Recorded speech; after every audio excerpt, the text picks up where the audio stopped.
देखिए ना, प्रश्न नंबर 7 काफ़ी इंपॉर्टेंट प्रश्न होता है। देखिए अगर ये प्रश्न सही होता है तो आपको बहुत लाभ होता है इससे, यानी काफ़ी आपका बेनिफिट होता है, क्योंकि इसमें 4 प्रश्न दिए जाते हैं, कोई 2 ही प्रश्न करना होता है, ठीक है ना। और यहाँ पे आपको मिलता है 12 नंबर, एक प्रश्न पे 6 नंबर मिलता है। अगर 12 नंबर आपका कट जाते हैं तो इजीली बहुत बड़ा घाटा आपको हो सकता है, लेकिन वही 12 नंबर आपको अगर मिल जाते हैं तो वहाँ पे क्या होगा, आपको बहुत फायदा होने वाला है। तो इस प्रश्न को प्रश्न नंबर 7 में देखिए बहुत इंपॉर्टेंट प्रश्न दिए गए हैं, ऊंचाई दूरी के प्रश्न दिए गए हैं, यहाँ पे समीकरण को हल करने के लिए दिए गए हैं, यहाँ पे आयु से संबंधित प्रश्न दिया गया। तो सारे प्रश्नों को हम लोग क्या करेंगे, डिस्कशन करेंगे और इजीली क्या करेंगे, इनको समझेंगे। तो वीडियो को लास्ट तक जरूर देखिएगा, काफी आपको फायदा इसमें होने वाला है। यूपी बोर्ड द्वारा जो ऑफिशियल क्या किया गया, जो मॉडल पेपर गणित का जारी किया गया है, उसमें से बहुत सारे प्रश्न क्या होते हैं, एग्जामों में फंसते हैं। हर साल ही देखा जाता है कि उसमें से काफी प्रश्न फंसते हैं। ये होता है कि वहाँ पे नंबर बदल जाते हैं, लेकिन प्रश्न क्या होते हैं, उसी टाइप के होते हैं।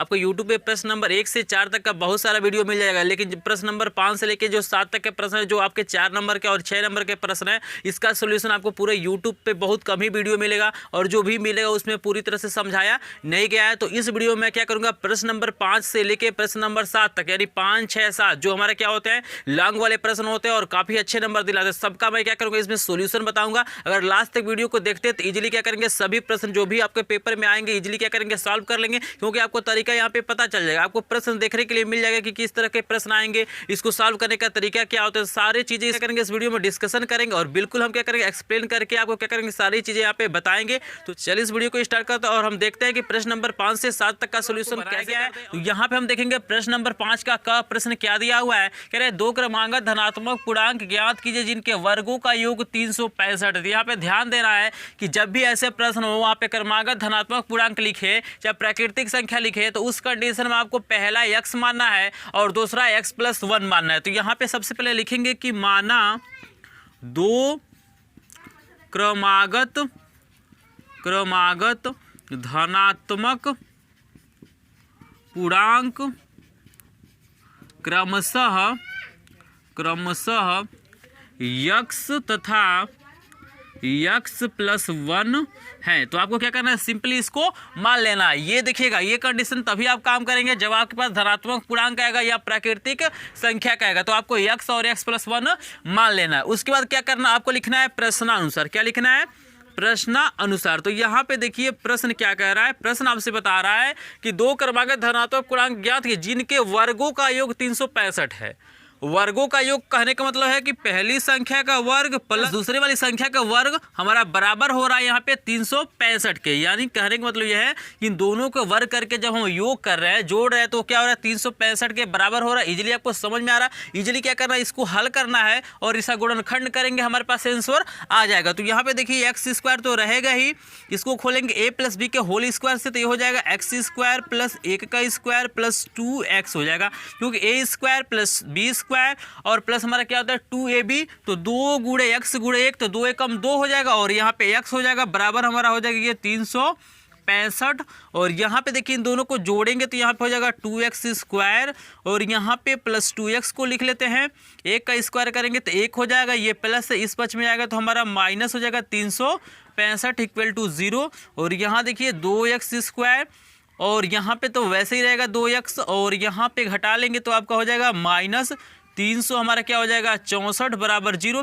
कैसे, तो इजीली समझ रहा है कि 365 से हम 1 घटाएंगे, लेकिन जो चिन्ह लगाया जाता है हमेशा बड़े अंक का, तो यहाँ पे जो बड़ा अंक हमारा क्या है 364 है। यहाँ से इजीली देख सकते हैं हमारे पास 2 कॉमन दिखाई दे रहा है, तो हम 2 को कॉमन ले लेते हैं। थोड़ा सा यहाँ पे जो नंबर है इजीली क्या हो जाएगा, छोटा हो जाएगा। तो यहाँ से जब 2 कॉमन लेंगे तो यहाँ से बचेगा x², यहाँ से बचेगा x, और यहाँ से बचेगा हमारा 2 एकम 2 होगा, 1 होगा 16 और 2 अट्ठे 16, यहाँ पे 2 दूना 4, यानी 182 = 0। ये देखिए 2 गुणा है तो इस पक्ष में जाएगा तो क्या हो जाएगा, भाग हो जाएगा, और 0 में जब भाग होगा तो हमारा सिंपली क्या बन जाएगा 0।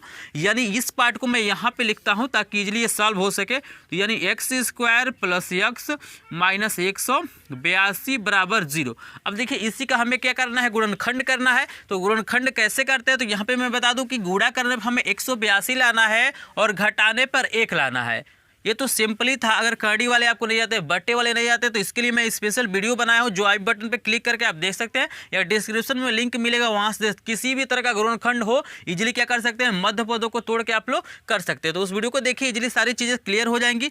यहाँ पे देखिए 14 और 13 यहाँ पे संख्या लेना पड़ेगा, क्योंकि 14 और 13 का गुणा करेंगे तो 182 हो जाएगा, और 14 में से 13 माइनस करेंगे तो यहाँ पे सिंपली 1 आपको मिल जाएगा। तो यहाँ पे लिखेंगे x² प्लस, यहाँ पे तोड़ लेते हैं 14 माइनस 13 में, और यहाँ पे x को वैसे लिख देते हैं -182 इक्वल टू हमारा 0 हो जाएगा।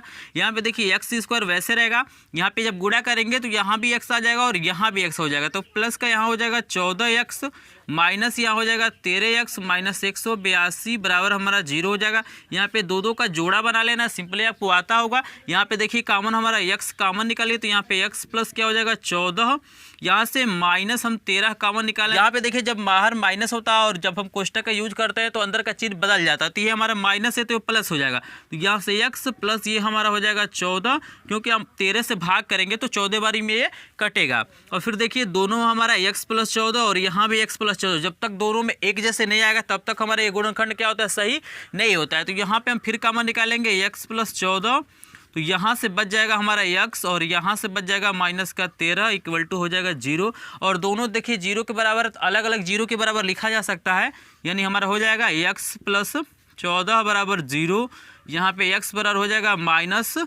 तो इसको हम नहीं लेंगे, अग्राह हो जाएगा, ठीक है ना, माइनस वाले को नहीं लेना है।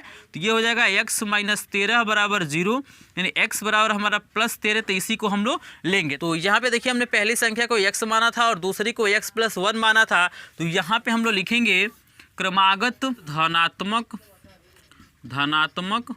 पूर्णांक 13 और 14 हैं। कैसे कि ये देखिए x की वैल्यू हमारा 13 है, तो हमने x माना था तो 13 हो गया, यहाँ पे 1 जोड़ेंगे तो आपका क्या हो जाएगा 14, तो यही हमारा क्या हो जाएगा आंसर हो जाएगा। तो इजीली क्या कर सकते हैं, इस तरीके से ऐसे प्रश्न को सॉल्व कर सकते हैं। बहुत तरह से ये प्रश्न पूछा जाता है, कहीं सम संख्या पूछ देता है, कहीं विषम पूछ देता है, कहीं प्राकृतिक संख्या पूछ जाता है। तो मॉडल सेम टू सेम यही होना है पेपर का, हो सकता है प्रश्न बदल जाए। तो ये सारी चीज़ें अगर लास्ट तक वीडियो को देखते हैं तो सारे प्रश्न मैं इसमें कराऊंगा, चाहे बड़ा प्रश्न हो छोटा हो, सारे प्रश्न आपको देखने के मिले और काफ़ी इंपॉर्टेंट प्रश्न होते हैं। देखिए ये प्रश्न जो होते हैं 4 नंबर के दिलाते हैं या 6 नंबर, जैसे 7 नंबर प्रश्न हमें 6 नंबर दिलाएगा और 4 नंबर और 5 नंबर प्रश्न क्या होते हैं, आपको 4 नंबर दिलाते हैं। तो इस वीडियो में बहुत महत्वपूर्ण प्रश्न का हम लोग डिस्कशन करते हैं, तो वीडियो को बिल्कुल छोड़ के आप मत जाइएगा, कुछ ना कुछ आपको लाभ जरूर होगा इससे। तो यहाँ पे देखिए प्रश्न नंबर ख में हमको क्या दे रहा है, कह रहा है बिंदु -4 6 बिंदुओं A -6 10 और B 3 -8 को जोड़ने वाले रेखाखंड को किस अनुपात पे विभाजित करता है। तो यहाँ पे फिगर देखिए हमको दिया हुआ है, एक बिंदु हमारा A है, एक बिंदु हमारा B है, इनके निर्देशांक हमको दिया हुआ है क्रमशः। तो इसके निर्देशांक हम मानते हैं x1, इसको मानते हैं y1, और इसको मान लेते हैं x2, और इसको मान लेते हैं हम y2। और यहाँ पे जो बिंदु P है ये देखिएगा मध्य बिंदु पे नहीं है, ठीक है ना, तो यहाँ पे बिंदु P के निर्देशांक हम मान लेते हैं यहाँ पे x3, और इसको मानते हैं यहाँ पे y3, ठीक है ना। और इसको मान लेते हैं कि ये क्या कर रहा है, k अनुपात 1 में क्या करता है, ये आंतरिक विभाजित करता है। तो यहाँ पे इजीली इसको सॉल्व कर सकते हैं। इसके लिए देखिए जो फार्मूला होता है, जब आंतरिक विभाजन होता है तो यहाँ पे निर्देशांक होता है बिंदु P का, हमारे पास फार्मूला क्या हो जाएगा यहाँ पे x3, y3 बराबर हमारा हो जाएगा यहाँ पे student m x2 plus n x1 बटे हमारा हो जाएगा m प्लस n, और यहाँ पे हो जाएगा m y2 plus n y1 बटे हमारा क्या होता है m प्लस n। और यहाँ पे देखिए अगर ये आंतरिक विभाजन नहीं करता, अंतः नहीं करता, या बाह्यता करता, तो यहाँ पे प्लस के जगह पे क्या हो जाता है, माइनस हो जाता है। तो इस फार्मूले को आपको याद रखना है। तो सारी वैल्यू यहाँ हमारे पास पता है, तो यहाँ पे हम सिंपली क्या करते हैं, भर लेते हैं। तो यहाँ पे देखिएगा जो m का मान होगा हमारे पास k होगा, और n की जो वैल्यू हमारे पास क्या होगी, 1 होगी। तो यहाँ पे देखिए इसके मान को हमको दिया हुआ है, यहाँ पे हमारे पास वैल्यू है -4 और कामा हो जाएगा 6 बराबर, यहाँ पे देखिए m का वैल्यू हमारे पास k है, तो k गुणे x2 की वैल्यू हमारे पास कितना दिया हुआ है 3, तो यहाँ पे 3 भरते हैं, और प्लस n की जगह पे 1 भर लेना है, गुणे x1 की वैल्यू मेरे पास -6, तो इसको कोष्टक में लिख लेते हैं -6 बटे m प्लस n यानी k प्लस 1 कामा देंगे। फिर यहाँ पे m की वैल्यू हम k भरेंगे, y2 की वैल्यू मेरे पास दिया हुआ है -8, तो यहाँ पे -8 भरेंगे। फिर देखिए प्लस यहाँ पे n के जगह पे 1 हो जाएगा, गुणे y1 की वैल्यू मेरे पास कितना है 10 है, तो यहाँ पे 10 भरते हैं, और बट्टे ये हो जाएगा k प्लस 1। तो यहाँ पे इजीली वैल्यू को भर दिया गया। इसको थोड़ा सा और सॉल्व करेंगे तो ये तो हमारा रहेगा ही -4 और यहाँ पे 6 बराबर यहाँ पे आपका क्या हो जाएगा 3k प्लस और माइनस हमारा -6 हो जाएगा बट्टे हमारा हो जाएगा k+1 और यहाँ पे सॉल्व करेंगे तो -8k प्लस 10 से कम 10 बट्टे हमारा हो जाएगा k+1। आपको सिंपली कुछ नहीं करना। ये देखिए ये वाला वैल्यू इस वैल्यू के बराबर है, यानी इसका जो भुज है इसके भुज के बराबर होगा और इसका जो कोट है इसके कोट के बराबर होगा। तो किसी एक को आप उठाएंगे सिंपली आपको आंसर आ जाएगा। तो यहाँ पे देखिए आगे हम लोग सॉल्व करते हैं इसको। तो देखिएगा हम इसको बराबर करते हैं यानी -4 यहाँ पे लिखेंगे -4 बराबर हमारा क्या हो जाएगा 3k -6 बट्टे हमारा क्या हो जाएगा k+1। सिंपली आपको समझ में आ रहा है कि भाई दोनों ये मान आपस में बराबर है तो इसका भुज इसके भुज के बराबर होगा और इसका कोट क्या होगा इसके कोट के बराबर होगा। आप किसी को उठा लीजिए, या तो इसको इसके बराबर कर लीजिए या तो इसको इसके बराबर कर लीजिए, सिंपली आपका k का मान निकल जाएगा और जो k का मान आएगा वही हमारा क्या हो जाएगा आंसर आएगा। तो देखिएगा कैसे, तो यहाँ पे देखिए एक मानिए और त्रिज्या गुणा कीजिए तो यहाँ पे आपका कितना हो जाएगा, यहाँ पे हो जाएगा 3k -6 इक्वल टू हमारा क्या हो जाएगा -4k और माइनस यहाँ पे 4 हो जाएगा। यहाँ पे देखिए 3k को इधर ही रहने दीजिए और इसको पक्षांतर करेंगे तो माइनस है तो इधर आएगा तो आपका +4k हो जाएगा और बराबर -4 और ये माइनस इधर जाएगा तो क्या हो जाएगा +6। तो 4 3 कितना हो जाएगा 7k बराबर 6 में से 4 घटाएंगे तो आपका 2 हो जाएगा। ये गुणा है तो इधर जाएगा तो भाग हो जाएगा, यानी k बराबर आपका हो जाएगा 2/7। तो यहाँ पे देखिए k की वैल्यू आपके पास क्या आ गया 2/7 और हमने अनुपात को क्या माना था, हमने माना था k/1 माना था। तो यहाँ पे देखिएगा क्या हो जाएगा k की वैल्यू 2/7:1। इसका मतलब आपका हो जाएगा 2:7। यहाँ पे समझ लीजिए, जैसे देखिएगा 2/7/1/1 होगा, ठीक है ना। कैसे, क्योंकि देखिए अगर कहीं लिखा है कि 3:2 का, इसका मतलब होता है 3/2। तो चाहे एक है चाहे गुणा कीजिए चाहे भाग कीजिए तो हमारा आंसर में क्या होगा किसी तरह का परिवर्तन यहाँ पे नहीं होगा क्योंकि यहाँ पे एक माना गया। तो यही हमारा क्या हो जाएगा आंसर हो जाएगा। तो इसी को हमको पूछा था कि यहाँ पे अनुपात को आपको ज्ञात करना है। तो इजीली क्या कर सकते हैं, इस फार्मूले के द्वारा ऐसे प्रश्नों को आप लोग सॉल्व कर सकते हैं और ऐसे प्रश्न देखने के बहुत बारी एग्जामों में मिलते हैं। तो एक बार इसका स्क्रीनशॉट लीजिए, फिर देखते हैं हम प्रश्न नंबर ग को। देखिए प्रश्न नंबर ग बहुत तरह से प्रश्न पूछा जाता है, कभी बेलन पूछ देता है, कभी गोला दे देता है, कहीं पे शंकु दे देता है। लेकिन आपको याद रखना कि जब भी कितना भी बड़ा आकृति हो, अगर उसको पिघला के क्या किया, जैसे मान लिया खूब बड़ा गोला है और उसको पिघला के 50 गोले बना दिए जाए छोटे छोटे, तो हमारा वहाँ पे आयतन में कोई परिवर्तन नहीं रहता। आयतन क्या होता है उसका सेम होता है, ठीक है ना। यानी बड़े गोले का आयतन बराबर क्या हो जाएगा, अगर 50 गोले बनाए गए हैं तो 50 गोलों का आयतन आपस में क्या होता है बराबर होता है। तो इसी कंसेप्ट के द्वारा क्या किया जाए, इस प्रश्न को भी सॉल्व किया जाएगा। तो चलिए देखते हैं इसको हम लोग कैसे सॉल्व करते हैं। तो यहाँ पे देखिए हमें दिया हुआ है कि त्रिज्या 4.2 सेंटीमीटर वाले धातु के एक गोले को पिघलाकर, यहाँ पे देखिए हम गोले की त्रिज्या को यहाँ पे लिख लेंगे कि माना गोले की त्रिज्या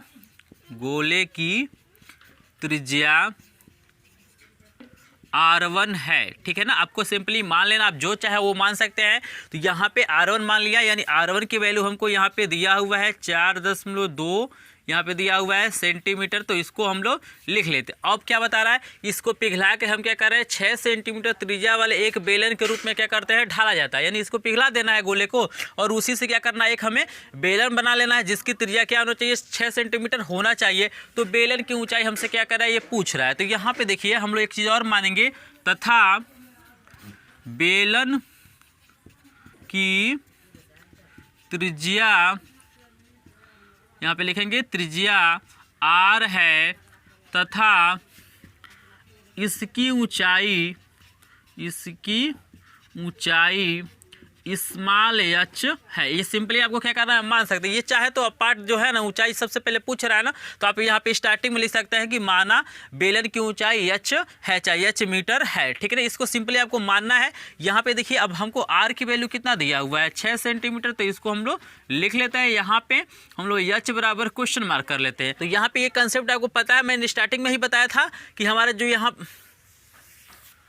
यहाँ पे आपको कंसेप्ट पता है कि जो यहाँ पे क्या होगा, धातु का जो गोला होगा उसका आयतन क्या होगा इस बेलन के आयतन के क्या होगा बराबर होगा। तो यहाँ पे फार्मूला जो हमारा होता है गोले के लिए होता है 4/3 पाई r क्यू बराबर, यहाँ पे देखिए आप चाहे तो यहाँ पे लिख सकते हैं कि प्रश्ना अनुसार, ठीक है ना, यहाँ पे लिख सकते हैं प्रश्न अनुसार। तो यहाँ पे देखिए चूंकि हमने इसकी त्रिज्या को हम R1 माने तो यहाँ पे R1 लिखेंगे और इसके लिए फार्मूला होता है पाई आर स्क्वायर क्या होता है, एच होता है। ये कंसेप्ट आपको पता है कि भाई पिघला के बनाया जा रहा है तो सेम टू सेम आयतन वहाँ पे होगा, दोनों का आयतन आपस में बराबर होगा। यहाँ पे देखिए 4/3 को वैसे ही रख देते हैं, यहाँ से पाई आपका कट जाएगा और यहाँ पे R1 की वैल्यू मेरे पास क्या है 4.2 है, तो इसको इजिली हम लोग लिख सकते हैं। कैसे हुआ है तो ये भी देख लीजिए, यहाँ पे दिया हुआ है 4.2, तो यहाँ पे दशमलव हटाने के लिए ऊपर नीचे क्या करना पड़ेगा 10 से आपको गुणा करना पड़ेगा, तो यहाँ पे 1 हो जाएगा, ये आपका हो जाएगा 42 आपका 10। आप चाहे तो इसको काट के छोटा भी कर सकते हैं। देखिएगा यहाँ पे 21 दूना 42 होता है और ये हमारा क्या होता है 5 दूना 10 होता है, तो 21/5 भी रख सकते हैं। बात क्या है वही है। तो यहाँ पे देखिए इस आर की वैल्यू हमारे पास 6, तो यहाँ पे लिख लेते हैं 6 का स्क्वायर गुणे एच की वैल्यू निकालना, तो यहाँ पे एच ही छोड़ देते हैं। यहाँ पे देखिए 4/3 तो हमारा वैसे ही रहेगा, गुणे हमारा क्या हो जाएगा 42/10 गुणे 42/10 गुणे हमारे क्या हो जाएगा 42/10 बराबर हो जाएगा 6 गुणे 6 गुणे हमारा एच हो जाएगा। यहाँ पे आप चाहे तो काट सकते हैं, लेकिन हम क्या करते हैं सबसे पहले इन दोनों को इसके नीचे ला लेते हैं, उसके बाद हम इसको काटेंगे। तो यहाँ पे चलिए सेट को यहाँ पे सॉल्व कर लेते हैं, तो यहाँ पे एच बराबर हमारा हो जाएगा 4/3 गुणे 42/10 गुणे 42/10 गुणे हमारा हो जाएगा 42/10, ठीक है ना। और देखिएगा हमारा 6 ये दोनों गुणा है तो इधर जाएगा तो भाग हो जाएगा, यानी गुणे हमारा हो जाएगा 1/6 गुणे 1/6। जैसे देख रहे हैं ना ये गुणा है तो इधर जाएगा तो भाग हो जाएगा, यानी नीचे आ जाएगा। अब यहाँ पे सिंपली आप लोग बहुत सारी चीज़ों को काट सकते हैं। जैसे देखिए यहाँ पे 2 से काटे तो 2 दूना 4 हो जाएगा, ये 2×5 10 हो जाएगा। फिर देखिए इससे 2 से काटे इसको तो 2×5 10 हो जाएगा। फिर देखिए इसको काटते हैं तो 21 दूना 42 होता है और ये 5 बारी में कट जाएगा। फिर यहाँ पे देखिए 2 से काटेंगे तो ये 21 हो जाएगा और यहाँ पे ये 3 हो जाएगा, ठीक है ना। और 3 से काटिए 3 सते 21 हो जाएगा। फिर यहाँ पे देखिए अब ये बचा हुआ है तो ये भी 21 होगा और ये 3 हो जाएगा। इसको 3 से काटिए तो 3 सते हमारा क्या हो जाएगा 21 हो जाएगा। और यहाँ पे देखिए ये 3 बचा हुआ तो इससे भी काट दीजिए, 3 सते हमारा 21 हो जाएगा, यानी एच बराबर सिंपली हो जाएगा यहाँ पे 7 7 7, यानी 3 बारी 7 हो जाएगा, देख रहे हैं ना। और बटे यहाँ पे क्या हो जाएगा 3 बारी 5, यानी 5 गुणे 5 गुणे 5, तो यहाँ पे एच बराबर हो जाएगा, ये तो हमारा 343 होता है, 7 गुणे 7 गुणे 7 करेंगे 343 आएगा। और यहाँ पे जब करेंगे तो आपका 125 हो जाएगा। और यहाँ पे सिंपली आपको क्या करना है भाग करना है, जो हमारा आंसर आएगा भाग करने के बाद आएगा 2.744 हमारा क्या हो जाएगा यहाँ पे सेंटीमीटर। तो यही क्या हो जाएगा इसका आंसर हो जाएगा। तो बस आपको कंसेप्ट याद रखना है कि यहाँ पे अगर पिघला के कोई भी आकृति में बना दिया जाता है तो वहाँ पे जो आयतन होता है उसके मान में कोई भी परिवर्तन नहीं होता। तो इसी कंसेप्ट के द्वारा बहुत सारे प्रश्न पूछे जाते हैं। जैसे मान लीजिए यहाँ पे गोला था, आपको शंकु दे देगा, बोल देगा इसको पिघला के क्या किया गया है बेलन बना दिया गया है, आपको घन बना दिया गया है, घनाभ बना दिया है। तो बहुत सारे ऐसे प्रश्न आपको देखने के लिए मिलते हैं। तो इस वीडियो को लास्ट तक देखिए, क्योंकि आगे के जो प्रश्न है बहुत महत्वपूर्ण प्रश्न दिए गए हैं। 6 नंबर और 7 नंबर के प्रश्न बहुत महत्वपूर्ण होते हैं और काफी अच्छे नंबर आपको दिला सकते हैं। हम देखते हैं प्रश्न नंबर 5 का घ। यहाँ पे दिया इसका माध्य निकालना है, तो बहुत ईजी मैं तरीका बताऊंगा। इजीली उस तरीके से आप क्या कर सकते हैं माध्य को निकाल सकते हैं। और मैं एक चीज और बता दूं कि मेरे चैनल पर क्लास 10th का लेटेस्ट सिलेबस है, यानी जो न्यू सिलेबस है उसका पूरा का पूरा कोर्स यहाँ पे उपलब्ध है। विज्ञान के यहाँ पे 300 से ऊपर न्यूमेरिकल क्वेश्चन आपको मिल जाएंगे। चैप्टर वाइज मैंने क्या किया, जितने भी न्यूमेरिकल क्वेश्चन थे बालाजी प्रकाशन में उसका टोटली क्वेश्चन, ये 300 से ऊपर मैंने क्या किया वहाँ पे आंकिक प्रश्नों को सॉल्व कराया है। बोर्ड एग्जाम के लिए महत्वपूर्ण प्रश्नों की सीरीज का वीडियो भी अपलोड कर दिया गया, तो वहाँ पे सारे आपको प्लेलिस्ट का लिंक मिल जाएगा, वहाँ से आप जाके देख सकते हैं और काफी अच्छे आप नंबर पा सकते हैं। तो चलिए देखते हैं घ नंबर प्रश्न को हम लोग कैसे सॉल्व करते हैं। स्क्रीनशॉट लेना चाहते हैं तो ले सकते हैं। तो यहाँ पे देखिए प्रश्न नंबर 5 का घ में हमसे पूछ रहा है कि माध्य साक्षरता दर ज्ञात करना है। 35 नगरों की साक्षरता दर को परसेंटेज में दिया है वर्गांतराल के रूप में। तो यहाँ पे सिंपली आपको क्या करना है, एक हमें सारणी बनाना है जिसमें हमें लिखना है वर्गांतराल, यहाँ पे लिखना है पद, यहाँ पे हमें लिखना है बारंबारता और यहाँ पे लिख देना है बारंबारता गुणे पद। आप चाहें तो सिंपली इसको हिंदी में भी लिख सकते हैं, आप चाहें तो संकेत के रूप में भी लिख सकते हैं। CI का मतलब होता है क्लास इंटरवल, जिसको हम लोग वर्गांतराल कहते हैं। आप ऐसे भी लिख सकते हैं कि साक्षरता दर परसेंटेज में आप लिख सकते हैं यहाँ पे F की जगह पे नगरों की संख्या, ठीक है, इसमें कोई दिक्कत नहीं है। यहाँ पे जो फार्मूला होता है हमारा समांतर माध्य बराबर फार्मूला होता है कि सिग्मा F इंटू एक्स बटे हमारा क्या होता है सिग्मा F, ठीक है ना। इसी को कहीं कहीं यन भी लिखा जाता है। इस यन का मतलब होता है यहाँ पे जो बारंबारता है उसका योग। तो यहाँ पे हमको दिया ही है सिग्मा F की वैल्यू हमको दिया हुआ है 35, ठीक है। इसको जोड़ेंगे तब भी आपको 35 आ जाएगा, इसमें कोई दिक्कत नहीं है। यहाँ पे x की वैल्यू निकालने के लिए तरीका हमारा होता है कि हमें क्या करना है, यहाँ पे दोनों को जोड़ के 2 से भाग कर देना, यानी हमें निम्न सीमा प्लस उच्च सीमा को जोड़ के हमें 2 से भाग करना है। तो यहाँ पे देखिए जब आप इसको जोड़ेंगे तो इजीली आपका क्या हो जाएगा 100 होगा, और 100 का आधा करेंगे तो आपका क्या हो जाएगा 50, और यहाँ पे फिर से हमारा क्या हो जाएगा, यहाँ पे 120 होगा और आधा करेंगे तो आपका 60, यानी 10-10 का अंतर आ रहा है तो 10-10 को जोड़ते जाइए तो 60, और यहाँ पे 70, यहाँ पे 80, यहाँ पे क्या हो जाएगा 90। अब आपको सिंपली क्या करना है, इन दोनों का गुणा करना है। तो यहाँ पे 100 आपका 50 हो जाएगा, और यहाँ पे आपका सिंपली हो जाएगा 600, और यहाँ पे हो जाएगा 770। 11 से 77 होता है और 0 बढ़ा लेंगे, यहाँ पे 8 टाइम 64 यानी 640 हो जाएगा, यहाँ पे 29 27 यानी 270। इजीली आपको समझ रहा है। लेकिन एक चीज़ आपको याद रखना है स्टूडेंट यहाँ पे कि आपको कभी भी क्या करना, इकाई के सामने इकाई का अंक लिखना है, दहाई के सामने दहाई का अंक, सैकड़े के सामने सैकड़ा का अंक। इससे फायदा ये होता है कि देखने में सारणी बहुत सुंदर लगता है। अगर ऐसे नहीं लिखेंगे तो एग्जामिनर को लगेगा कि इधर उधर अंक लिख दिया गया है, तो आपको अच्छे नंबर वहाँ पे नहीं मिलते। अगर एकदम बिल्कुल सामने सामने लिखेंगे तो काफ़ी अच्छे नंबर आपको मिल सकते हैं। यहाँ पे देखिए स्टूडेंट, अब हमें क्या करना है, इसको जोड़ना है। तो यहाँ पे लिखेंगे sigma f into x equal to, जब सबको जोड़ेंगे तो ईजिली जो हमारा आंसर आता है 2430। इसको भी आप कोशिश कीजिए सामने लिखने का, अगर नहीं यहाँ पे सामने लिखा पाता ये तभी यहाँ पे कोई दिक्कत नहीं। लेकिन यहाँ पे सारणी में जो मान दिए गए आपको क्या करना है, इकाई के सामने इकाई का अंक, दहाई के सामने दहाई का अंक और सैकड़े के सामने सैकड़े के अंक को लिखना है। यहाँ पे 2430 आ गया, आप जोड़ के देख सकते हैं। अगर कहीं भी दिक्कत होता है कमेंट सेक्शन में कमेंट करके पूछ सकते हैं। यहाँ पे देखिए हमारे पास फार्मूला है, तो यहाँ पे लिखेंगे समांतर माध्य बराबर, यहाँ पे हो जाएगा सिग्मा f इंटू एक्स की वैल्यू हमारे पास है 2430 बटे हमारा सिग्मा f की वैल्यू 35 है, और यहाँ पे क्या करना, हमें भाग करना है, यानी 2430 में हमें 35 से भाग करना। आप काट के छोटा भी कर सकते हैं, जब भाग करेंगे तो आपके पास सिंपली आएगा ये 69.43, और परसेंटेज में है तो ये परसेंटेज यहाँ पे लगा देंगे, तो यही हमारा क्या हो जाएगा आंसर हो जाएगा। तो इस तरह से अगर ऐसे प्रश्न आ जाते हैं तो वहाँ पे इजीली क्या कर सकते हैं, इस सारणी की मदद से आप लोग सॉल्व कर सकते हैं। अगर इसके बारे में आपको डिटेल में वीडियो चाहिए तो उसका भी लिंक आपको डिस्क्रिप्शन में मिल जाएगा। मैंने संख्यांकी जो चैप्टर मैंने क्या किया है, टोटली जितने भी अभ्यास प्रश्न थे सभी प्रश्नों को मैंने सॉल्व करा दिया, तो वहाँ से आप वीडियो जाके आप लोग देख सकते हैं। अब चलिए हम देखते हैं प्रश्न नंबर 6 को, काफ़ी इंपॉर्टेंट ये प्रश्न होने वाले हैं। तो चलिए देखते हैं इनको हम लोग कैसे सॉल्व करते हैं। अगर इसकी स्क्रीनशॉट लेना चाहते हैं तो ले सकते हैं।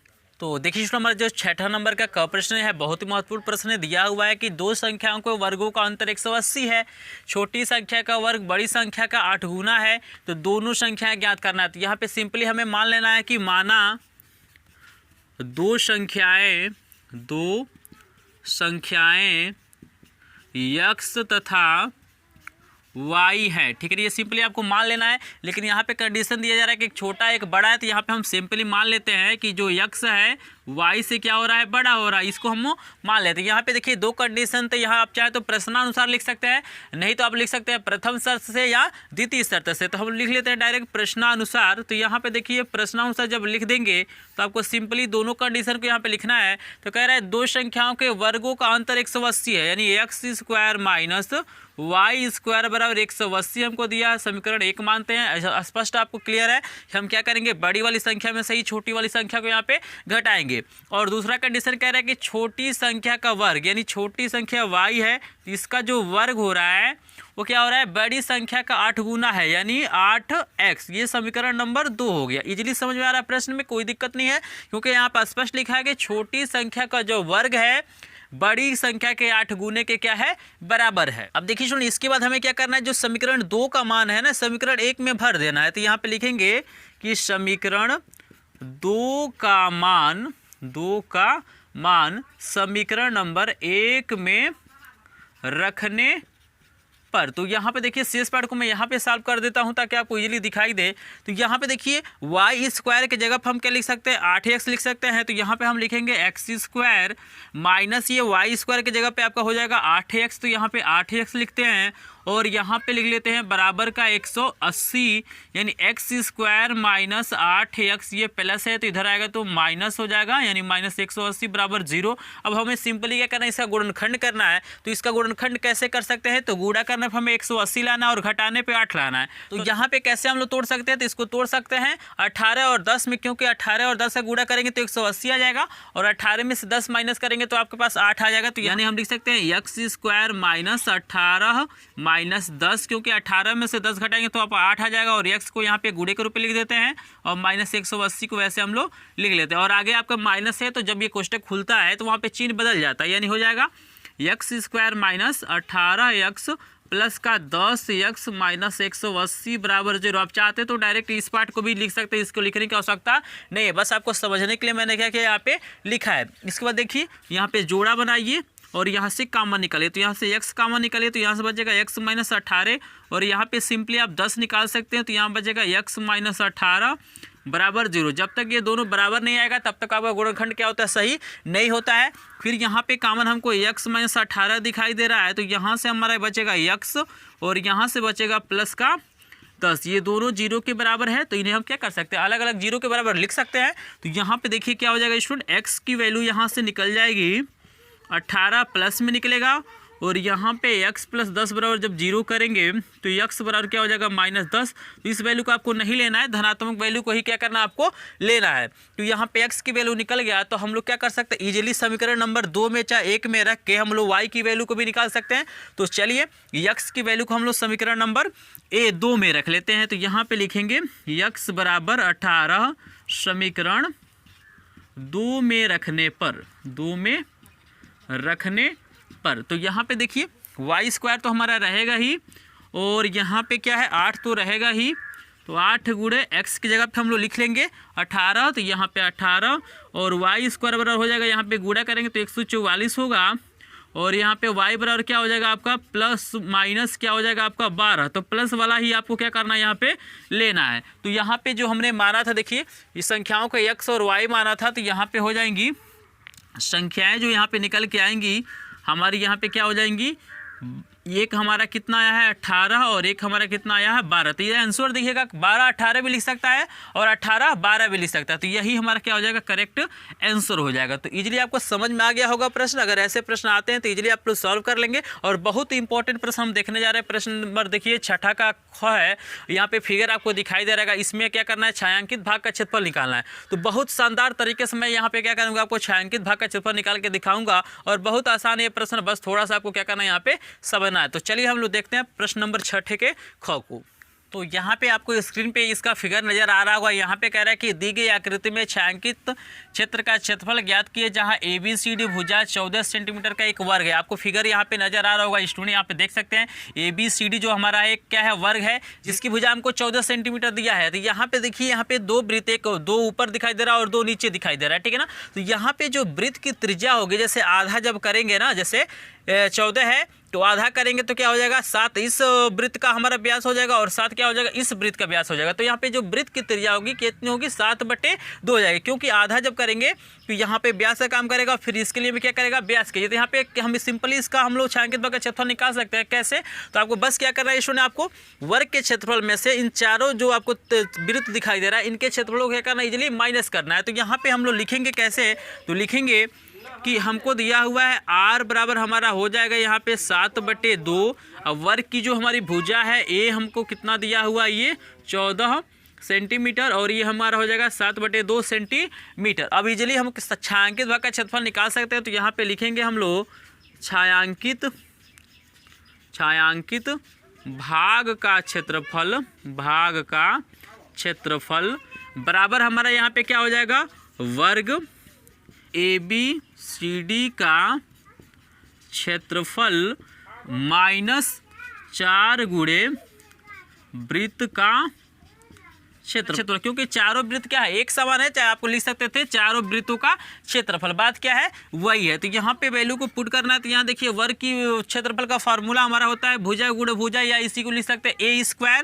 तो यहाँ पे सिंपली फार्मूला लिखना है A² माइनस, इसके लिए होता है 4 गुणे वृत्त का हमारा होता है πr², यानी हमारा हो जाएगा A की वैल्यू हमारे पास है 14, तो यहाँ हो जाएगा 14 गुणे 14 और -4 गुणे पाई की वैल्यू हमारा होता है 22/7 गुणे आर की वैल्यू मेरे पास है 7/2 का स्क्वायर का मतलब होता है 7/2। 2 बारी आपको क्या करना है, लिख देना है। यहाँ पे 7/2 का स्क्वायर करेंगे, स्क्वायर का मतलब क्या करना है आपको 2 बारी लिख देना है। तो यहाँ पे देखिए जब 14 गुणे 14 करेंगे तो आपका 196 ये हो जाएगा, माइनस यहाँ पे देखिए कुछ कट जाएगा, जैसे इस 7 से ये 7 कट जाएगा, इस 2 से हम लोग काट सकते हैं 2 दूना 4, फिर ये 2 एकम 2 हो जाएगा, और तो कुछ कटने वाला है नहीं, तो यहाँ हो जाएगा 22 गुणे 7। ठीक है ना, ये देखिए सब कट ही गया है, यहाँ से 22 बचा, यहाँ से 7 बचा है, यानी हो जाएगा 196 माइनस 7 दूना 14 के 4 हो जाएगा, हासिल 1 हो जाएगा, 7 दूना 14 1 15 यानी 154। अब 196 में से आप इजीली क्या करना, आपको 154 घटा देना है। यहाँ पे जब घटाएंगे तो आपका आएगा 42, ये सेंटीमीटर में दिया है तो यहाँ पे हो जाएगा 42 सेंटीमीटर स्क्वायर। तो यही क्या हो जाएगा, छायांकित भाग का क्षेत्रफल हो जाएगा। तो देखने में बहुत बड़ा ये सवाल लग रहा था, ऐसा लग रहा था कि बहुत कठिन प्रश्न होगा, लेकिन इजीली क्या कर सकते हैं, कंसेप्ट को यदि समझते हैं कि किसके में से किसके क्षेत्रफल को घटा दिया जाए कि हमारा छायांकित भाग का क्षेत्रफल निकल जाए, तो इजीली क्या कर सकते हैं, ऐसे प्रश्नों को आप लोग सॉल्व कर सकते हैं। तो इसका स्क्रीनशॉट लीजिए, फिर देखते हैं। बहुत इंपॉर्टेंट प्रश्न हमारा देखिए, गौ है, गौ हमें क्या करना है, रचना करना है। यहाँ बता रहे 4 सेंटीमीटर त्रिज्या के एक वृत्त पर 6 सेंटीमीटर त्रिज्या के एक संकेंद्रित वृत्त के किसी बिंदु से एक स्पर्श रेखा की रचना कीजिए और उसकी लंबाई को माप के। बहुत बार ये प्रश्न पूछा गया है, देखिए सुनिए, ऐसे प्रश्न जो संकेंद्रित वृत्त वाले होते हैं, अब जब अंशाल्ब उठाएंगे तो देखेंगे ये प्रश्न लगातार पूछे जाते हैं, इस तरह के प्रश्न हमेशा पूछे जाते हैं। तो चलिए इसकी रचना को मैं बता देता हूँ कि कैसे इसकी रचना को करते हैं। तो चलिए हम लोग देखते हैं। तो यहाँ पे देखिए रचना करने के लिए हमें क्या करना पड़ेगा, हमारे पास 2 त्रिज्या, एक 4 सेंटीमीटर का है, एक 6 सेंटीमीटर का, और दोनों वृत्तों का केंद्र क्या है, सेम होना चाहिए। तो यहाँ पे सबसे पहले हम छोटे वाले वृत्त को खींचते हैं, तो 4 सेंटीमीटर दिया हुआ है, तो इजीली आपको क्या करना है स्टूडेंट, 4 सेंटीमीटर का यहाँ पे क्या करना है, चाप ले लेना है, और यहाँ पे इजीली क्या करना है, आपको एक वृत्त बना लेना। जैसे देखिए यहाँ पे मैं एक वृत्त की रचना कर रहा हूँ, तो ये देखिए 4 सेंटीमीटर का ये मेरा क्या हो गया, वृत्त हो गया, देख रहे हैं ना। अब देखिए यहीं से क्या करना है, यानी संकेंद्री का मतलब होता है कि इनका केंद्र क्या होना चाहिए, सेम होना चाहिए, मतलब एक ही केंद्र होना चाहिए। तो स्टूडेंट हमने क्या किया, 4 सेंटीमीटर त्रिज्या का वृत्त खींच लिया। अब क्या करना है, क्योंकि हमें संकेंद्री वृत्त लेना है, यानी केंद्र हमारा यही होना चाहिए, और यहाँ से क्या करना है, एक 6 सेंटीमीटर त्रिज्या का वृत्त खींचना है। तो यहाँ पे देखिए इजीली मैं क्या करता हूँ, 6 सेंटीमीटर त्रिज्या का एक चाप यहाँ से ले लेता हूँ प्रकार पे अपने।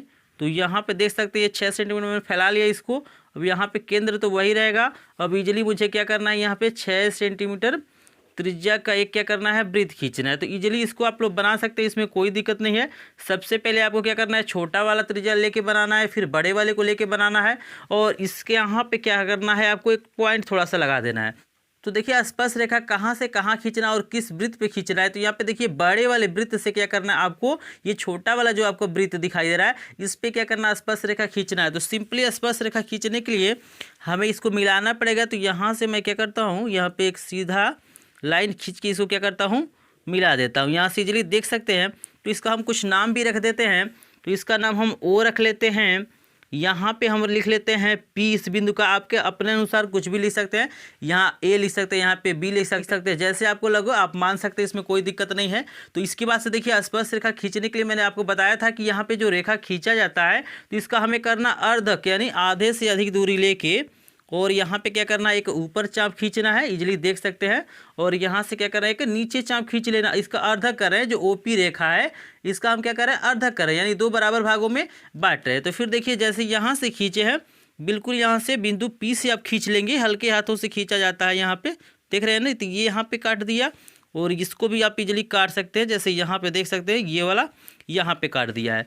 तो यहाँ पे इजीली आपको क्या करना है, यहाँ पे पॉइंट लगाना है, और यहाँ भी सुन क्या करना, हमें पॉइंट लगाना है। उसके बाद देखिए इसको इजीली मिला देना है, यहाँ से इसको मिला देना है। तो यहाँ से मैं क्या करता हूँ, डॉटेड लाइन से इसको इजीली मैं मिला लेता हूँ, ठीक है ना। मिलाने के बाद से यहाँ पे देखिएगा थोड़ा सा यहाँ पे सीधा करके आप मिलाइएगा, क्योंकि कलम है मेरे पास तो इसको इरेज नहीं किया जा सकता है।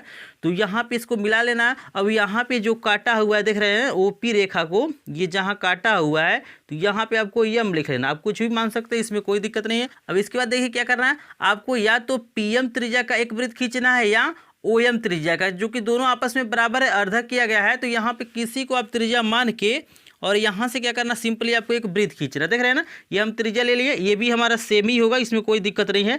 यहाँ से सिंपली आपको वृत्त की रचना यहाँ पे करना। अब डॉटेड लाइन से करना चाहते हैं तो डॉटेड से भी कर सकते हैं, इसमें कोई दिक्कत नहीं है। देख रहे हैं ना, तो यहाँ पे सिंपली मैंने क्या किया, एक वृत्त की रचना यहाँ से कर दिया। PM त्रिज्या मान का। तो यहाँ PM त्रिज्या मान के जो हमने वृत्त खींचा है, अब आपको देखना है कि ये छोटा वाला वृत्त यानी 4 सेंटीमीटर त्रिज्या का जो वृत्त है उसको कहाँ पे काट रहा है। तो यहाँ पे देख सकते हैं, यहाँ पे काट रहा है और यहाँ पे काट रहा है। तो इसको नाम लिख लेना, जैसे यहाँ पे चाहे तो इसको आप क्या लिख सकते हैं, आप यस लिख सकते हैं, यहाँ पे इसको यस लिख लीजिए और इस बिंदु को क्या कीजिए आर लिख लीजिए। आपको मानने के ऊपर है, आप जो भी चाहे वहाँ पे लिख सकते हैं। अब सिंपली आपको क्या करना है, बिंदु पी से इसको मिला देना है। देख रहे हैं ना, पी से आपको क्या करना है, आर को मिला देना है। जैसे देखिए इसको मैं मिला रहा हूँ, यहाँ आर को मिला दिया और यहाँ पी से आपको क्या करना है, एस को मिला देना है। तो यही हमारी स्पर्श रेखाएं हो जाएंगी। देख रहे हैं ना, बहुत सिंपल रचना है। अभी मैं दिखाऊंगा लाइव प्रूफ कि ये कितनी बार ये प्रश्न पूछा गया है और किस किस तरह से ये घुमा फिरा के प्रश्न पूछा जाता है। तो यहाँ देख रहे हैं ना, यानी PS और PR ही हमारी क्या हो गई, दो स्पर्श रेखाएं। बहुत आसान इसको बनाना, कुछ नहीं करना है। इसमें मैं एक बार रिवीजन भी कर देता हूँ। सबसे पहले आपको क्या करना है, छोटी वाली त्रिज्या लेके आपको वृत्त खींचना है। फिर इसी की केंद्र से आप क्या करना है, आपकी बड़ी वाली त्रिज्या से एक वृत्त खींचना है। फिर सिंपली आपको क्या करना है, यहाँ से जो केंद्र इसका है वहाँ से क्या करना है, बड़े वाले वृत्त की परिधि को कहीं पे क्या करना आपको मिला देना। देखिए कोई जरूर नहीं कि आप ऐसे ही मिलाइए, आप इधर भी मिला सकते हैं, इधर भी मिला सकते हैं, इधर भी मिला सकते हैं, इसमें कोई दिक्कत नहीं है। उसके बाद क्या करना है, ये जो रेखा हम खींचे हैं, मिलाए हैं, यहाँ पे जैसे OP बना है तो इसका अर्धक करना। अर्धक करने का तरीका होता है, इसको आधा से अधिक दूरी लेके क्या करना है, ऊपर भी चाप लगाना और नीचे, और जहाँ पे ये चाप मिलता है, यहाँ पे जैसे काटा हुआ है तो इसको सिंपली आपको मिलाना है और यहाँ पे इसको त्रिज्या लेके क्या करना, आपको सिंपली एक वृत्त बनाना है। जैसे देखिए दो वृत्त पहले से था, एक वृत्त और बना लेना है और ये वृत्त जहाँ छोटे वाली त्रिज्या को मतलब काटता है उसी से क्या करना है, इस P बिंदु को मिला देना है। तो यही हमारी स्पर्श रेखाएं होती है। तो इसे हमें क्या करना है, नाप कर भी लिखना है। तो यहाँ पे इजीली हम लोग देख सकते हैं स्टूडेंट, यहाँ से जैसे नापते हैं तो यहाँ देखिए PR हमारा कितना हो जा रहा है, PR ये हमारा इजीली हो जा रहा है 4.4 के आसपास। देख रहे हैं ये हमारा 4.4 के आसपास में ये आ रहा है। तो हम लिखेंगे कि यहाँ पे हम लिख देंगे कि PR बराबर PS बराबर हमारा क्या हो रहा है, 4.4 सेंटीमीटर। तो यही इसका क्या हो जाएगा, मान हो जाएगा। अब देखिए ना, प्रश्न नंबर 7 काफी इंपॉर्टेंट प्रश्न होता है। देखिए अगर ये प्रश्न सही होता है तो आपको बहुत लाभ होता है इससे, यानी काफी आपका बेनिफिट होता है, क्योंकि इसमें 4 प्रश्न दिया जाता है, कोई 2 ही प्रश्न करना होता है, ठीक है ना। और यहाँ पे आपको मिलता है 12 नंबर, एक प्रश्न पे 6 नंबर मिलता है। अगर 12 नंबर आपका कट जाते हैं तो इजीली बहुत बड़ा घाटा आपको हो सकता है, लेकिन वही 12 नंबर आपको अगर मिल जाते हैं तो वहाँ पे क्या होगा, आपको बहुत फायदा होने वाला है। तो इस प्रश्न को प्रश्न नंबर 7 में देखिए बहुत इंपॉर्टेंट प्रश्न दिए गए हैं, ऊंचाई दूरी के प्रश्न दिए गए हैं, यहाँ पे समीकरण को हल करने के लिए दिए गए हैं, आपको ये आयुष से संबंधित प्रश्न दिया गया। तो सारे प्रश्नों को हम लोग क्या करेंगे, डिस्कशन करेंगे और इजीली क्या करेंगे, इनको समझेंगे। तो वीडियो को लास्ट तक जरूर देखिएगा, काफी आपको फायदा इसमें होने वाला है। तो चलिए देखते हैं हम लोग 7 के क नंबर प्रश्न को। अभी मैं क्या करूंगा, ख वाला प्रश्न भी आपको बताऊंगा। तो यहाँ पे देखिए हमें 2 प्रश्न दिया गया है, एक तो हमें समीकरण को हल करना है और एक हमारा क्या हुआ है, यहाँ पे वर्तमान आई पूछ रहा था, अथवा यहाँ पे दिया रहता है, यहाँ पे प्रश्न में लिखा रहता है अथवा, कोई एक आपको करना है। तो जो आपको 100% समझ में आता है उसी प्रश्न को क्या करना होता है, आपको टच करना होता है। तो यहाँ पे चलिए हम दोनों को सॉल्व करेंगे। तो यहाँ पे पहला हमें दिया हुआ है कि हमारे पास कुछ समीकरण दिया है, आपको कह रहा है कि यहाँ पे क्या कीजिए, पहले आप रैखिक समीकरण में बदलिए, उसके बाद इसको हल कीजिए। तो आपको पता होना चाहिए कि रैखिक समीकरण हमारा होता है AX plus BY plus C बराबर 0 के रूप में हमारा क्या होता है, यानी जिसमें क्या हो, सिर्फ एक घात हो। तो यहाँ पे देखिए तो हमारा रैखिक समीकरण है नहीं, तो इसको बदलने के लिए तरीका ये होता है कि यहाँ पे देखिए यहाँ भी लिखा हुआ 1/x प्लस वाई और इसमें भी है 1/x प्लस वाई, ठीक है ना। तो हम क्या करते हैं, यहाँ पे लिखते हैं कि माना 1/x प्लस वाई बराबर A तथा 1/x माइनस वाई बराबर क्या हो जाएगा आपका B। ये हमें क्या करना है, मान लेना है, ठीक है ना। अब इसके बाद क्या करना है, हमें ये जो वैल्यू हमने माना, इस वैल्यू को क्या करना है, समीकरण 1 और 2 में रख लेना। आप मेंशन करना चाहते हो तो मेंशन भी कर सकते हैं। तो यहाँ पे शेष पार्ट को मैं यहाँ पे सॉल्व करता हूँ। तो यहाँ पे देखिए 1/x प्लस वाई की जगह पे हमने A माना है, तो यहाँ पे हमारे पास क्या हो जाएगा, 10A प्लस का हमारा हो जाएगा यहाँ पे 2B बराबर हो जाएगा 4। यहाँ पे चाहे तो अगला समीकरण बना सकते हैं, समीकरण नंबर 3, या तो चाहे आप 2 कामा लेकर थोड़ा सा इसको और छोटा कर लीजिए। तो चलिए हम 2 कामा ले लेते हैं। तो यहाँ पे 2 कामा लेंगे तो यहाँ पे 5A हो जाएगा और प्लस का यहाँ पे B और बराबर हो जाएगा 4। ये देखिए गुणा इधर जाएगा तो भाग हो जाएगा, यानी इससे कट जाएगा, ये 2 दूना 4, यानी ये हमारा हो जाएगा 5A प्लस B बराबर 2। समीकरण नंबर इसको हम बना लेते हैं 3, आप चाहे तो यहाँ मान सकते हैं, लेकिन थोड़ा सा आपका क्या हो जाएगा, यहाँ पे आसान हो जाएगा। फिर देखिए इसमें रखना है तो यहाँ पे क्या हो जाएगा आपका 15 और यहाँ पे a हो जाएगा और माइनस यहाँ पे 5, b बराबर हो जाएगा हमारा -2। यहाँ पे तो कॉमन ले सकते हैं क्या? बिल्कुल ले सकते हैं, यहाँ पे हम 5 कॉमन ले सकते हैं, तो यहाँ से ले लेते हैं 5 कॉमन, तो ये 3a और यहाँ से कितना हो जाएगा स्टूडेंट हमारा -b बराबर हो जाएगा -2। ये तो कटने वाला नहीं, तो इधर हम भेज देते हैं, यानी हो जाएगा 3a -b बराबर हो जाएगा -2/5। ये हो जाएगा समीकरण नंबर 4। इससे आसानी आपका ये होगा कि यहाँ पे देखिए इसका भी गुणांक और इसका भी गुणांक 1 है, यहाँ पे गुणांक बराबर है, तो इजीली हम क्या कर सकते हैं समीकरण नंबर 3 और 4 को हम लोग क्या कर सकते हैं जोड़ सकते हैं, क्योंकि जब विपरीत चिन्ह होता है तो समीकरण को वहाँ पे जोड़ा जाता है। समीकरण वही टच करना है जिसमें क्या हो गुणांक आपका बराबर हो, चाहे ए का गुणांक बराबर हो, नहीं तो हमारा क्या हो बी का गुणांक बराबर हो। तो यहाँ पे इजीली देख सकते हैं आपको क्या करना पड़ेगा, इस समीकरण में गुणा करके गुणांक को बराबर करने की आवश्यकता नहीं है। तो यहाँ पे स्टूडेंट हम लिखते हैं समीकरण 3 और 4 को जोड़ने पे, यहाँ पे लिखेंगे समीकरण 3 प्लस समीकरण नंबर हमारा क्या हो जाएगा यहाँ पे 4 से। तो यहाँ पे जब जोड़ेंगे तो ऊपर नीचे आपको लिखना पड़ेगा, तो ये इसको मैं मिटा देता हूँ, उसके बाद लिखता हूँ। तो यहाँ पे दिया हुआ है 5a प्लस b बराबर 2 और यहाँ पे है हमारे पास 3a माइनस b बराबर है -2/5। और यहाँ पे देखिए स्टूडेंट जब जोड़ा जाता है तो चिन्ह में कोई परिवर्तन नहीं किया जाता, ये प्लस माइनस हमारा कट जाएगा, ये 5 3 हमारा हो जाएगा 8a। और यहाँ पे देखिए इसको हम कहीं बगल में हल कर लेते हैं, जैसे 2 में हमें क्या करना है घटाना है 2/5 को, तो यहाँ पे 1 मानते हैं, इसका लसब 5 हो जाएगा, ऊपर गुणा होगा 5 दूना 10 -2 यानी हमारा हो जाएगा 8/5। तो यहाँ पे हम लिखते हैं 8/5। यहाँ देखिए 8 गुणा है तो इधर जाएगा तो क्या हो जाएगा भाग हो जाएगा, यानी a बराबर हमारा हो जाएगा 8/5 और यहाँ पे गुणे हमारा क्या हो जाएगा 8, यहाँ 8 से 8 कट जाएगा, a बराबर यहाँ पे क्या हो जाएगा 1/5। तो हमने a की वैल्यू निकाली। अभी देखिए कि हमारा आंसर नहीं होगा स्टूडेंट, हमें a की वैल्यू थोड़ी निकालना, हमें तो क्या करना है x और y की वैल्यू निकालना है। तो अभी इजीली हम निकालेंगे इसको। तो यहाँ पे देखिए a की वैल्यू हमारे पास 1/5 आ गया। अब चलिए हम b की वैल्यू निकालते हैं। तो b की वैल्यू निकालने के लिए हम क्या करते हैं समीकरण नंबर हम लोग यूज कर लेते हैं 3 का। तो लिखेंगे a का मान समीकरण 3 में रखने पर, a का मान समीकरण नंबर आपको क्या करना है 3 में रखने पर। तो यहाँ पे देखिए जब रखेंगे एक जगह पे, तो यहाँ पे देखिए 5 गुणे एक जगह पे हो जाएगा 1/5 प्लस b बराबर 2, 5 से 5 कट जाएगा, यानी 1 प्लस b बराबर आपका 2 होगा। इसको पक्षांतर करेंगे तो b बराबर क्या हो जाएगा 2 - 1, यानी b बराबर यहाँ पे क्या हो जाएगा 1 हो जाएगा। तो a की वैल्यू हमारे पास आ गया 1/5, b की वैल्यू हमारे पास आ गया ये। अब हमें क्या करना है कि जो हमने a और b की वैल्यू माना था, जैसे a के जगह पे 1/x प्लस y रख देना है और b के जगह पे 1/x माइनस y रख देना है। तो शेष पार्ट को मैं यहाँ पे सॉल्व कर देता हूँ ताकि आपको इजीली दिखाई दे, कोई दिक्कत आपको ना हो। तो यहाँ पे देखिए a बराबर कितना दिया हुआ, a बराबर हमारे पास है 1/5 और a को हमने माना था 1/x प्लस वाई, यानी x प्लस वाई को ही हमने माना था a।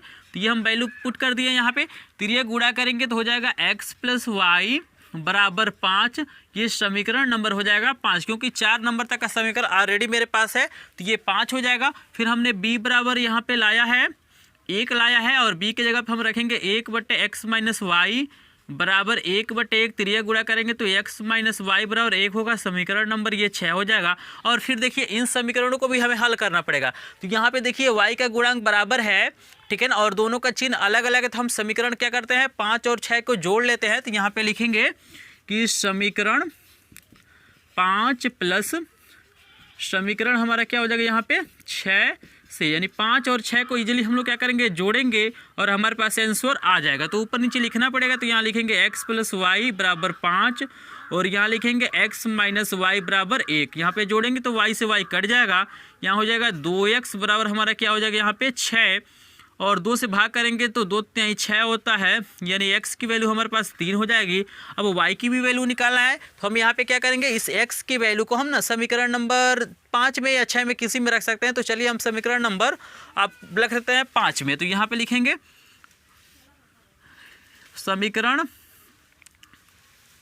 तो यहाँ पे लिखेंगे x बराबर 3 समीकरण 5 में रखने पर। ये देखिए स्टूडेंट हमारा 6 नंबर का प्रश्न होता है, इसलिए थोड़ा सा ये बड़ा हो जाता है, बस प्रोसेस थोड़ा सा बड़ा होता है, लेकिन इजीली ये प्रश्न क्या होते हैं समझ में आ जाते हैं। तो यहाँ पे जब रखेंगे 5 में तो x की जगह पे तो आपका 3 हो जाएगा प्लस y बराबर आपका 5, ये प्लस इधर जाएगा तो माइनस हो जाएगा, यानी y बराबर हो जाएगा 5 माइनस 3, यानी y बराबर क्या हो जाएगा हमारा 2। तो यही क्या हो जाएगा आंसर हो जाएगा। x की वैल्यू हमारे पास 3 आ गया और y की वैल्यू क्या हो गया 2 हो गया। तो इजीली क्या कर सकते हैं, अगर ऐसे प्रश्न आते हैं, आते नहीं है ये प्रश्न इसमें देखने के लिए मिलते हैं एग्जामों में, तो इससे प्रश्नों को आपको क्या करना है, सबसे पहले आपको मान के ये सेटिंग दिया रहता है। अगर यहाँ पे x प्लस वाई होगा तो यहाँ पे x माइनस वाई होगा, इसमें भी सेम टू सेम चीज़ होता है, तो उसको क्या करना आपको सिंपली मानना है और इस प्रोसेस के द्वारा इजीली आपको सॉल्व करना है। इस पर बहुत सारे प्रश्न मैंने ऑलरेडी बता चुका हूँ, जितने अभ्यास में प्रश्न आए थे बालाजी प्रकाशन में सारे प्रश्नों को मैंने बताया, तो वहाँ से जाके आप मेरे प्लेलिस्ट को चेक कीजिए, वहाँ पे बहुत सारे आपको स्टडी मटेरियल मिल जाएंगे, वहाँ से इजीली पढ़ के आप अच्छे नंबर पा सकते हैं। तो चलिए एक प्रश्न और यहाँ पे दिया हुआ है, तो चलिए देखते हैं हम कैसे इसका वर्तमान आय को निकालते हैं। स्क्रीनशॉट लेना चाहते हैं तो ले सकते हैं। तो देखिए में जो 7वां का क का अथवा वाला प्रश्न है, काफ़ी इंपॉर्टेंट प्रश्न और बहुत आसानी से इसको हम लोग सॉल्व कर सकते हैं। तो यहाँ पे हमसे पूछ रहा है कि रहमान की वर्तमान आय ज्ञात कीजिए। तो सबसे पहले इसको आप x मानेंगे, तो यहाँ पे लिखेंगे कि माना रहमान की वर्तमान आयु x वर्ष है। आपको क्या करना है, इस चीज़ को मान लेना है, और जब x मान लिया तो यहाँ पे देखिए कुछ कंडीशन भी बता रहा है, कह रहा है 3 वर्ष पूर्व। तो यहाँ पे क्या करना है, आपको लिखना है कि 3 वर्ष पूर्व रहमान की आयु।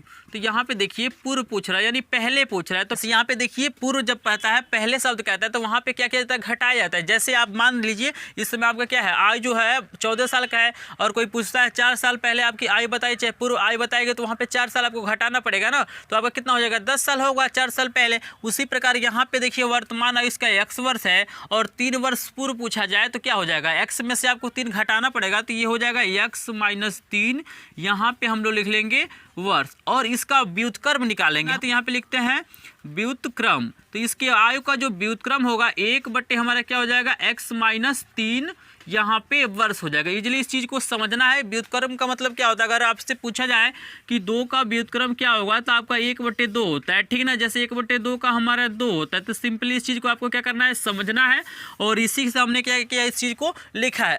अब यहाँ पे देखिए जैसे 3 वर्ष पूर्व आप निकालेंगे, आपको क्या करना है 5 वर्ष पश्चात निकाला और फिर उसका व्युत्क्रम निकालना। तो यहाँ पे लिखेंगे 5 वर्ष पश्चात रहमान की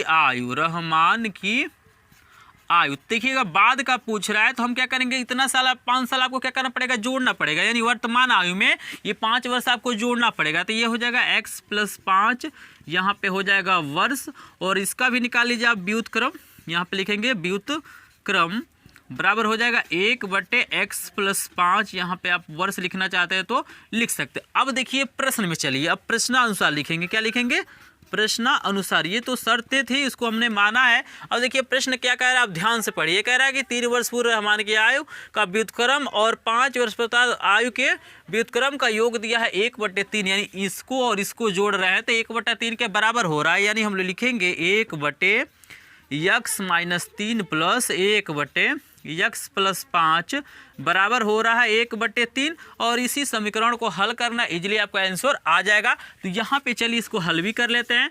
तो यहाँ पे देखिए एलसीएम हम ले लेते हैं, ये एलसीएम हो जाएगा हमारा x माइनस 3 और x प्लस 5 और बराबर का 1/3 तो रहेगा ही। यहाँ पे देखिए जब इससे भाग करेंगे तो x माइनस 3 कट जाएगा, हमारा ये x प्लस 5 क्या हो जाएगा, ऊपर हो जाएगा।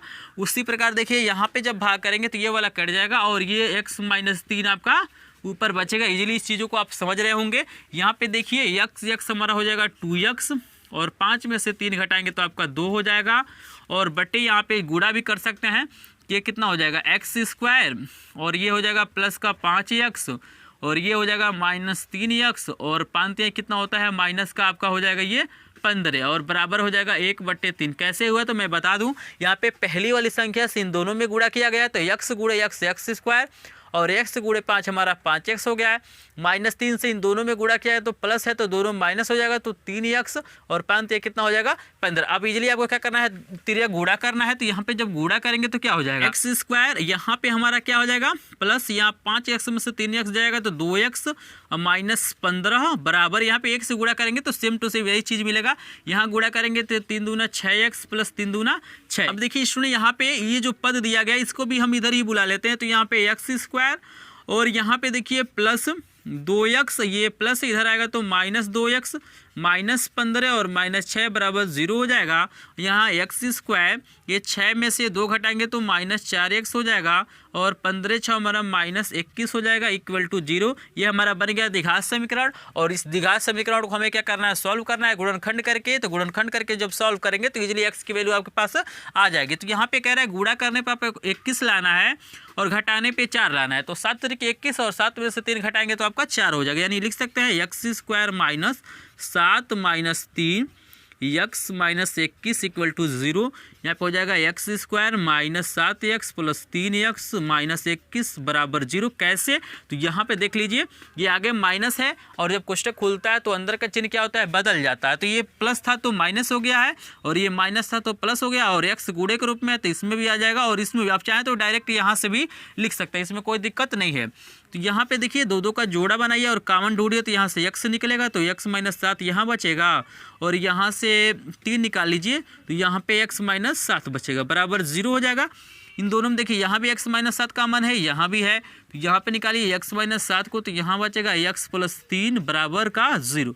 अब दोनों 0 के बराबर है तो अलग अलग इन्हें 0 के बराबर लिखा जा सकता है। और यहाँ पे देखिए x माइनस 7 बराबर 0 और ये कितना निकल जाएगा, x बराबर 7 निकल जाएगा और यहाँ पे x प्लस 3 बराबर 0 है तो x बराबर -3। और देखिए यहाँ पे i पूछ रहा है तो i को हम माइनस में लेंगे नहीं तो इसको अग्राह कर देंगे, यही वैल्यू लेना पड़ेगा।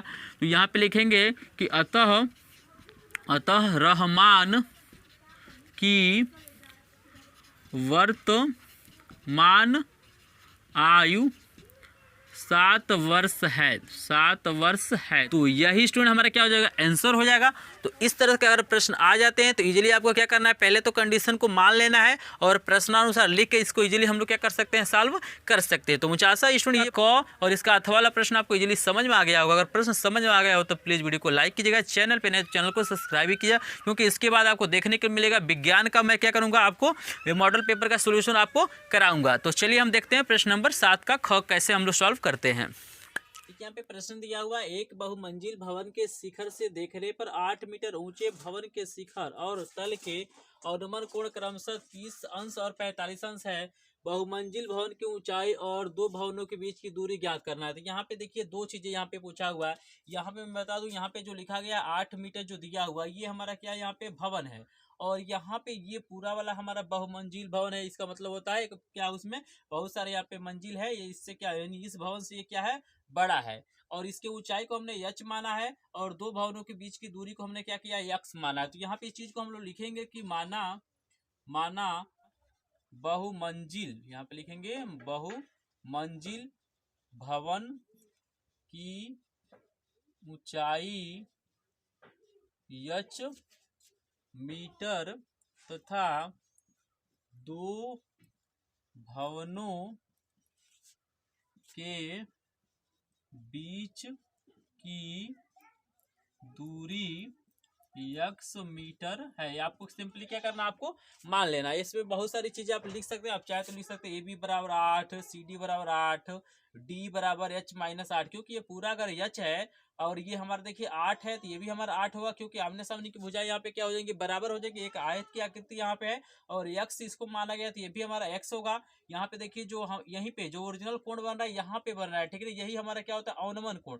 लेकिन एकांतर कोण के नियम से यहाँ पे जो कोण बनता है वो क्या होता है, आपस में बराबर, यानी 45 अंश वाला इस कोण के बराबर हो जाएगा और 30 अंश वाला यहाँ पे जो कोण बना है एकांतर, इसके क्या हो जाएगा, बराबर हो जाएगा। इसको सिंपली आप लोग समझते हैं, आप सिंपली एक लाइन खींच देंगे तभी आपका हो जाएगा। अगर ऊपर कोण को दिखाना चाहते हैं तो दिखा भी सकते हैं, इसमें कोई दिक्कत नहीं है। अब चलिए यहाँ पे जिसमें कोण बन रहा है उस त्रिभुज को हम लोग क्या करते हैं, एक एक करके लेते हैं। यहाँ पे देखिए हम बड़े वाले त्रिभुज को ले लेते हैं, तो हम लिखते हैं त्रिभुज, इसका नाम क्या लिख सकते हैं, हम लोग लिख सकते हैं CBE में। तो ये आपके ऊपर निर्भर करता है कि आप ABCD मानते हैं कि PQRS मानते हैं, इसमें कोई दिक्कत नहीं होता है। तो यहाँ पे देखिए हमारा जो फार्मूला होगा यहाँ पे tan काम करेगा, यहाँ पे लिखेंगे tan 45 अंश बराबर क्या होता है, tan थीटा हमारा होता है लंब बटे आधार। तो लंब क्या है हमारा EC है, यहाँ पे लिखेंगे EC, और आधार क्या है हमारा है BC, तो यहाँ पे BC लिखिए। tan 45 अंश का मान 1 होता है, और EC की वैल्यू हमारे पास यहाँ पे H है, BC की वैल्यू हमारा x है, तो यह गुणा करेंगे तो x बराबर क्या हो जाएगा h। समीकरण नंबर 1 आपको सिंपली बना लेना, इसमें कुछ नहीं करना। इसमें डिटेल वीडियो मैंने बनाया है, यानी जितने भी ऊंचाई दूरी से संबंधित प्रश्न है सारे वहाँ पे क्या किया है, चैप्टर वाइज मैंने क्या किया इसके बारे में बताया है। वहाँ पे बहुत सारे मैं तरीका बताया हूँ कि इसको कैसे माना जाता है, यहाँ पे क्या लिखा जाता है, तो उसका भी लिंक आपको डिस्क्रिप्शन में मिलेगा। वहां से जाके ऊंचाई दूरी का पूरा मैं पहले लिस्ट ही आपको दे दूंगा, वहां से प्रश्नों को देखिए, बहुत शानदार शानदार प्रश्न उसमें मैंने क्या किया है बताया, तो एक बार जरूर देखिएगा उसको। अभी देखिए इसको हमने ले लिया है, अब हम लोग लेंगे त्रिभुज ADE में, तो यहाँ पे लिखेंगे त्रिभुज ADE में। तो यहाँ पे देखिए यहाँ भी tan ही काम करेगा, तो tan 30 अंश बराबर हमारा क्या हो जाएगा, यहाँ पे लिखेंगे DE बटे हमारा क्या हो जाएगा AD, क्योंकि हमारा फार्मूला होता है लंब बटे आधार। तो लंब यहाँ पे क्या है D लिखिए चाहे ED लिखिए, बात वही है, यहाँ पे AD चाहे DA लिख लीजिए। यहाँ पे tan 30 अंश का हमारा मान होता है 1 बटे कड़ी में 3, और बराबर यहाँ पे जो वैल्यू हमको दिया हुआ है H-8 बटे इसकी वैल्यू हमारे पास x है, तो यहाँ पे त्रिज्या गुणा करेंगे तो x बराबर क्या हो जाएगा, ये हमारा हो जाएगा कड़ी में 3 और H-8। इसको समीकरण हम बना लेते हैं 2। अब हमें देखना है कि समीकरण 1 और 2 को किस तरह से हल किया जा सकता है। हमें x की वैल्यू निकालना है और h की भी वैल्यू निकालना है। तो यहाँ पे हम लोग सिंपली कर सकते हैं, यहाँ पे देखिए इसमें एक पक्ष बराबर है, तो हम लिखेंगे समीकरण 1 और 2 से ये दूसरा पक्ष भी आपस में हम क्या कर देंगे, बराबर कर देंगे। तो यहाँ पे हम लिखेंगे समीकरण 1 और 2 से, तो यहाँ पे लिखा जाएगा समीकरण 1 और समीकरण नंबर कितना हो जाएगा स्टूडेंट हमारा 2 से। यहाँ पे देखिए ये जो बराबर है तो ये कट जाएगा यानी हट जाएगा, ये दोनों आपस में बराबर हो जाएगा। तो इसको हम पहले लिख लेते हैं, इसमें कोई दिक्कत नहीं है। करीब 3 H-8 और ये हो जाएगा H के बराबर। जैसे एक पक्ष बराबर होता है ना, तो दूसरा पक्ष भी आपस में क्या हो जाता है, बराबर हो जाता है। तो यहाँ पे देखिए गुणा करिए तो कड़ी में 3 H-8 कड़ी में 3 बराबर H को इधर पक्षांतर कीजिए तो कड़ी में 3 H और ये माइनस इधर जाएगा तो प्लस आपका हो जाएगा 8 कड़ी में 3। अब यहाँ पे हम क्या करते हैं H कॉमन ले लेते हैं, तो ये हो जाएगा कड़ी में 3 - 1 बराबर 8 कड़ी में 3। ये हमारा गुणा इधर जाएगा तो भाग होगा, यानी H बराबर यहाँ से हो जाएगा 8 कड़ी में 3 बटे कड़ी में 3 - 1। तो यहाँ पे सुन इस कड़ी को हटाने के लिए हम क्या करते हैं, ऊपर नीचे, यानी कड़ी में 3 - 1 है तो कड़ी में 3 + 1 से ऊपर नीचे हम क्या करते हैं, गुणा कर देते हैं। तो यहाँ पे H बराबर हो जाएगा 8 कड़ी में 3 और ये हो जाएगा कड़ी में 3 + 1 और ये हमारा हो जाएगा A² - B² का फार्मूला लगेगा, तो ये हो जाएगा कड़ी में 3 का स्क्वायर माइनस 1। इस पार्ट को मैं यहाँ पे सॉल्व करूंगा तो H बराबर हमारा हो जाएगा, इसे छोड़ देते हैं 8 कड़ी में 3 और यहाँ लिखते हैं कि कड़ी में 3 + 1 और बट्टे हमारा क्या हो जाएगा, ये कड़ी में 3 का स्क्वायर करेंगे तो 3 होगा, 3 में से जब 1 घटाएंगे तो आपका 2 हो जाएगा और 2 चौको 8, यानी H बराबर हो जाएगा 4 कड़ी में 3 अकोष्टक हो जाएगा कड़ी में 3 + 1। इससे गुणा कीजिए तो H बराबर क्या हो जाएगा, ये 4 तो रहेगा ही और कड़ी में 3 गुणे कड़ी में 3 हमारा 3 हो जाएगा, प्लस हमारा क्या हो जाएगा 1 से गुणा करेंगे तो 4 कड़ी में 3, यानी H बराबर क्या हो जाएगा यहाँ पे 12 + 4 कड़ी में 3। अब देखिए H बराबर या तो आंसर इसको भी लिख सकते हैं, इसमें कोई दिक्कत नहीं है, या आप बदलना चाहते हो तो आप लिख सकते हैं 12 + 4 गुणे कड़ी में 3 का मान होता है 1.732 और यहाँ पे H बराबर हो जाएगा 12 प्लस इससे गुणा कीजिए तो 4 दूना आपका 8 हो जाएगा, 4 × 12 के 2 हासिल 1 हो जाएगा, 7 चौको 28 1 29 और हासिल यहाँ पे 2 हो जाएगा, 4 × 4 2 6 और 3 अंक के बाद दशमलव लगा दीजिए तो यहाँ पे 6.928 और इसको जोड़िए तो H बराबर हो जाएगा 12 × 6 18.9, यही हमारा क्या हो जाएगा मीटर, यही हमारा हो जाएगा आंसर। और यहाँ पे देखिए अभी तो हमारा H की वैल्यू निकला, अब हमें X की भी तो वैल्यू निकालना है। यहाँ पे देखिए दोनों भवनों के बीच की दूरी निकालना है, तो यहाँ पे देखिए समीकरण 1 से देख सकते हैं X क्या है, H के बराबर है, तो ये दोनों यानी X बराबर H बराबर हमारा क्या हो जाएगा 18.9 मीटर। तो यही हमारा क्या हो जाएगा, आंसर हो जाएगा। तो इस तरह से इजीली क्या कर सकते हैं, यदि आप मॉडल पेपर को देख लेते हैं तो इजीली बोर्ड एग्जाम आपके लिए सरल हो जाएगा और इजीली आप समझ जाएंगे कि किस तरह के प्रश्न बोर्ड एग्जाम में आते हैं और उन्हें कैसे हल किया जाता है, कितने नंबर के प्रश्न होते हैं। मुझे आशा है ये मॉडल पेपर आपको इजीली समझ में आ गया। अगर प्रश्न नंबर 1 से 4 तक का वीडियो देखना चाहते हैं तो डिस्क्रिप्शन में लिंक मिलेगा या यहाँ से क्लिक करके आप क्या कर सकते हो, इस वीडियो को देख सकते हैं। तो मिलते हैं किसी और नए वीडियो में, तब तक के लिए आपका धन्यवाद।